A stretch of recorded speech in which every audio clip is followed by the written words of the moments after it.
Half-Baked D&D, Demons and Disco is a groovy D&D podcast full of some not-so-groovy things, such as violence, profanity, and adult subjects. Viewer discretion is advised. In the Alliance, the year ends with 9 days of festivities as a celebration of the gods and their triumph against the wicked old gods. The days are filled with hard work and preparation for each night's festivities, with each day-night cycle being dedicated to an individual god, though traditions are kept through each day to honor each individual god. Day 1. The Judgment of Fawn. The first day of festivities is set to honor Fawn, the god of order and law. On this day, disputes are settled, granting the judges and officers the remainder of the festival break of sorts, leaving petty disputes to be settled on the third day. This is the busiest day of the courts of the Alliance have each year, rewarded with a feast and celebration once the moon hangs high in the sky. On this day, the hands of the law are revered as the mouthpiece of the gods, taking the days leading up to the festival to prepare cases and review the evidence handed before them. This process takes weeks, leading to a whole month before the festival being a blackout for the submittal of new cases. Commonly, this day is seen as an issue, as judgments can be passed in haste with little deliberation, though many would argue it is a necessary evil to allow all to enjoy the remainder of the year. There have been movements to abolish the practice. However, the conversation starting around each year of the festival, the consensus is that it's a worthwhile tradition. Day 2. The Long Night of Zorn. The second night of the festival, the longest night of the year, is dedicated to Zorn. Free from the judgment of the previous day, the people revel in the darkness.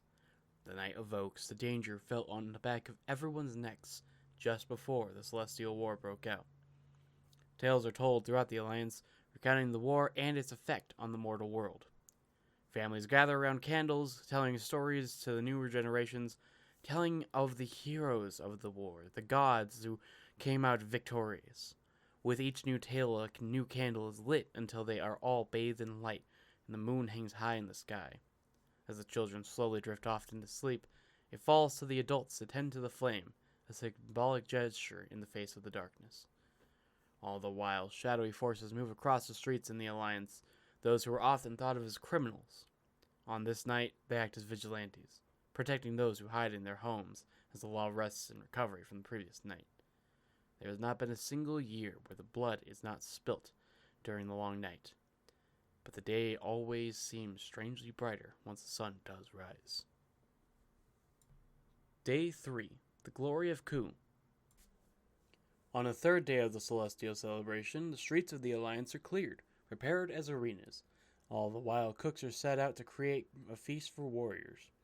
Once the sun sets, the streets are set ablaze with glorious light shows as the warriors line up for battles one after another. These fights are for those who seek to challenge others in search of resolution to their petty disputes deemed too small for courts, or simply to challenge oneself. The warriors with no cause to fight for other than glory will often offer themselves as battle hands for those incapable of fighting themselves. Be them old and frail or young and infirm, the outcomes of these fights are seen as decrees from the gods, favoring those in the right and punishing the wicked. Spectators will cheer and jeer at the fighters who revel in the combat, with energetic music from the bards of the Alliance driving them on. The streets are alive with the sounds of battle, music, and the smell of wonderful foods. There is only one rule in these fights: no maiming or killing. If the fights become dangerous, then the guards will step in to break them up. At the time of the Dreamer's incursion, the record of 75 years without a death stands for the modern generation. Day 4. The Wisdom of Inora. After the violence of Ku's glory, the brilliant minds of the Alliance commit to a gathering in the heart of their districts, where they convene to pick away at the problems of the people. Many cures of illnesses and new inventions which have solved problems of starvation have come from this gathering, though new problems always seem to persist. When night falls, these creatives take to the streets to share their inventions and discoveries, committing to public demonstrations of their work. This has led to several of the largest cultural phenomena on the Alliance, such as mist projections, memory stones, and even the common dream skimmer.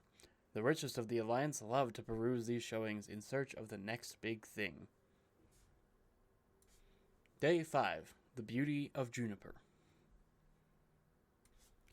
The fifth day is given in reverence to the beauty of the goddess Juniper. The people spend their day organizing their finest clothes and donning masks. At night, perfumes and colognes drench the streets as people mingle and engage in trickery, stealing baubles known as the marks of the fox from unsuspecting passerby. Those who receive these marks can display them within their homes for the remainder of the festivities, and once the new year starts, they are replaced with the mysterious berry found no other time of the year, known as juniper, where the goddess got her name. These berries sell to breweries for a high price, and are seen as reward from the goddess for their cunning. Day 6. The Kindness of Pole. A day for family and friends, Pole encourages all to gift to those they care about. These gifts range from material wealth to food and drinks. Compared to the chaos of the previous 2 days, the reverence of Pole is meant to grant rest and recuperation before the revelry of Bow. Families and communities gather together in their homes to eat and be merry, playing games and telling stories long into the night. Day 7. The Revelry of Bow. While many busy themselves with cleaning the inevitable mess from the streets, the cooks once again confine themselves to kitchens across the Alliance. Brewers gather their stockpile of drinks from the previous year.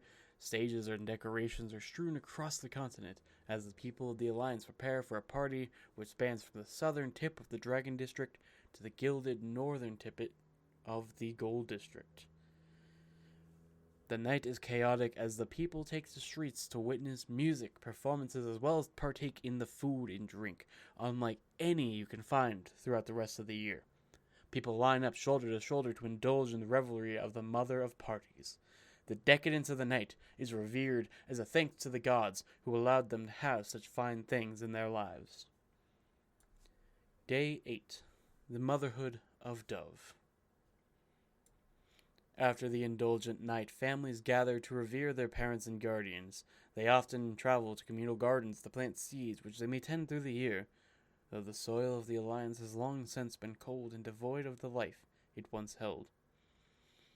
As of late, a new tradition has begun, giving offerings up to the goddess, who the people had abandoned, wishing for her return.